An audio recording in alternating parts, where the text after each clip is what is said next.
Hello everyone, I'm Tim Converse and I'm Jean and Phil's second son. I'd like to thank you all for coming, some of you from very far away. I'd also like to thank Pat Shields for all the work he has done to look out for my parents and to put on this event today. I'd like to start off with a little bit about where my father came from.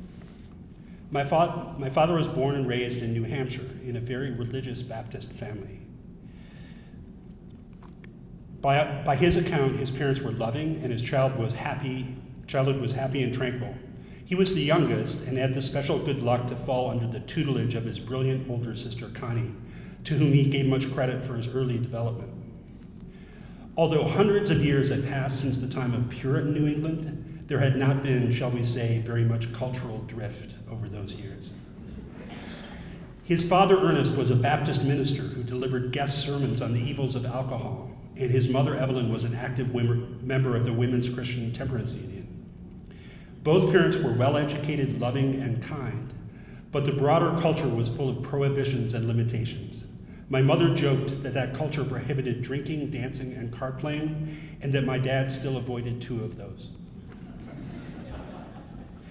Even as a teenager, my father did not give much credence to the Baptist faith. He chafed under its limitations, and he longed for a world of scope greater than the small town of Concord, New Hampshire could give him. By his own account, he was eager to hit the road as soon as he could, both by hitchhiking across the country as a teenager and going away to college. Some of these New England values, however, he did retain, and they stayed with him throughout his life. Frugality and thrift, a deep commitment to the truth, and an intense dislike of ostentation, pretension, and show-offiness. He was the exact opposite of a self-promoter and believed in letting hard work speak for itself. Late in his stay at Denison University, he met my mother, Jean, who also coincidentally was slated to study writing at the University of Iowa the next year, just like him. The romance blossomed over a summer in Chicago's North Shore, where my mother grew up, and where my father was clever enough to score a summer job so that he could see more of her. This romance became the most amazingly successful marriage of minds and hearts that I have ever seen. It was a marriage of love, a marriage of mutual respect, of shared intellectual interests. Together they shared friends, wine, books and music, singing, banter, wit, and fun. Phil and Jean were inseparable in the best sense, and this was true until this final separation that so sadly brings us here today. After Iowa, my father was drafted into the Army. Although this was during the Korean War, the only battle he saw was Battle Creek, Michigan, where he was stationed. After his hitch was up, my parents migrated over to nearby Ann Arbor, where my mother began taking classes in, among other things, social science research.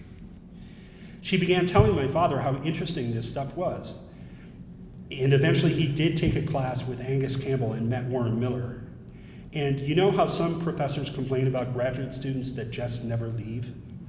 Well, my father took that to an extreme. From that first class forward, with the exception only of a 5-year stint at a California institute and a couple of sabbaticals, my father stayed at the University of Michigan for the rest of his career.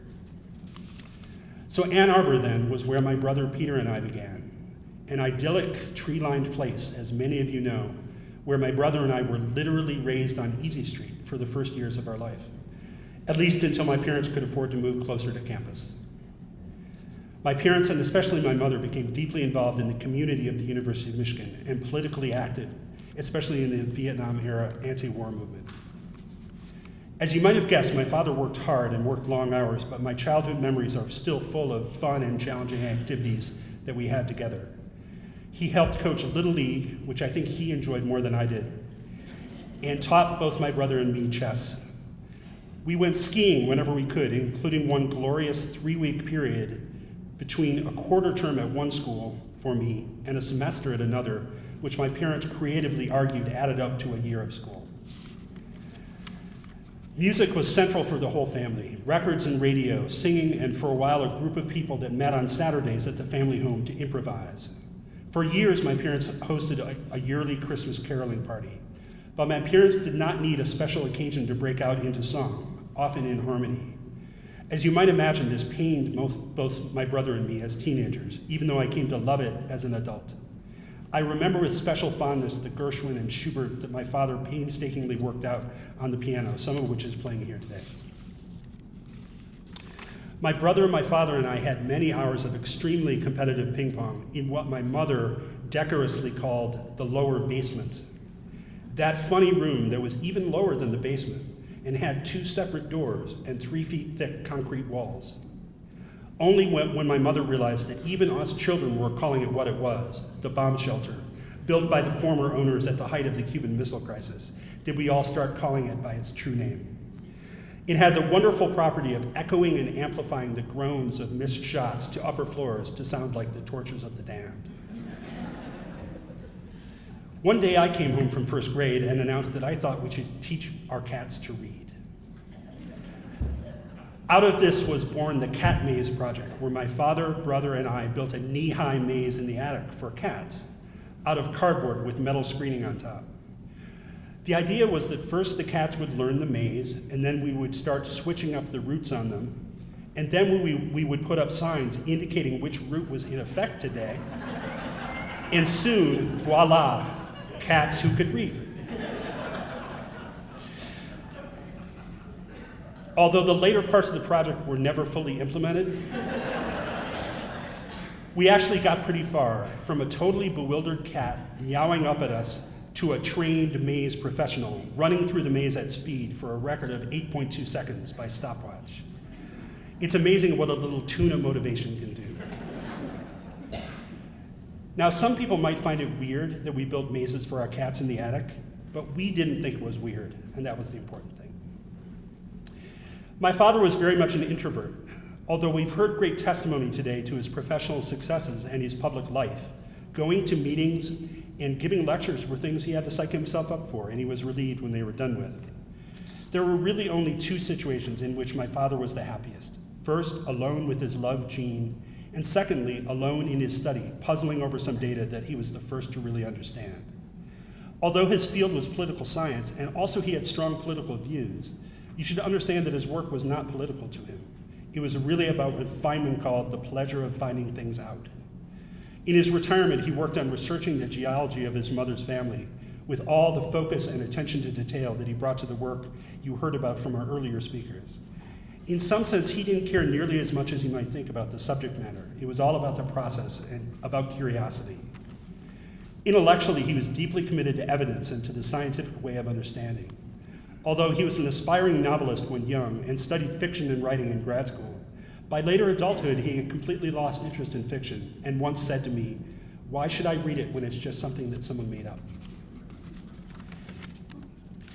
The same thing for the more abstract kinds of philosophy. He once said to me that statistics is more interesting as epistemology than epistemology is.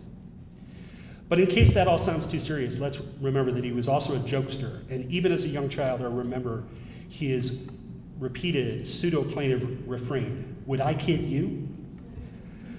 Once, when alluding to the joys of parenthood, he said, "Nature, nurture, either way it's our fault, right?"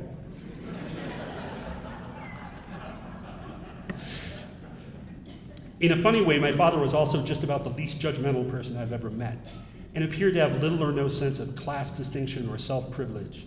He did not expect anyone he met to share his interests or be similar to him. He took people as they were, at face value.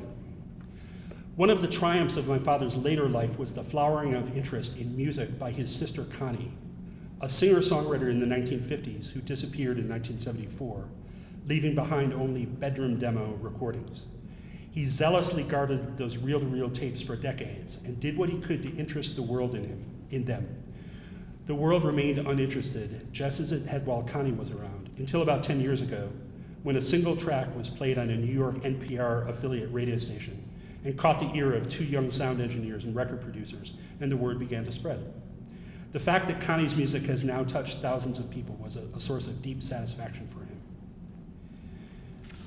My dad said that he decided to retire the day that he woke up in his office and discovered that he had just typed 4 pages of the letter D.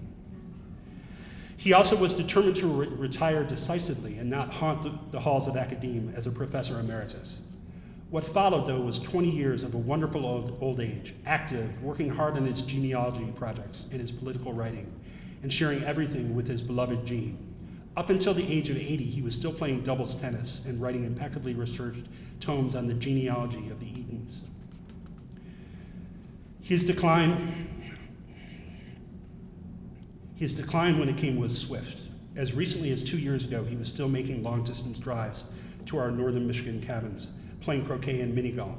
Soon, though, his memory began to fail sharply, taking the rest of his mind with it, leaving him disoriented and discouraged. But as one of his caretakers at Glacier Hills pointed out, even as his mind receded, his essential sweetness of character remained, and he never lost sight of my mother Jean and the people who were precious to him. Thank you.